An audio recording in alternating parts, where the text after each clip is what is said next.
మనుషులెంత దూరమైన మరుగు కాదు ఈ ప్రేమ. మనసు కొంత దూరమైతే మరల కోలుకోదమ్మా.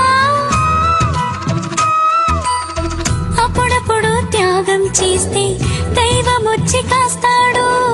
త్యాగమే నీ జీవితమైతే దేవుడు నిన్ను కొలిచేడు. ఆస్తులు లేకున్నా ఆప్తులుంటే చాలు. ఆత్మీయత లేకుంటే వారే నిరుపేదవారు. మనసు మమతలతో మెరిసే మనుషులతో కలిసే ప్రతి జన్మ ధన్యమే.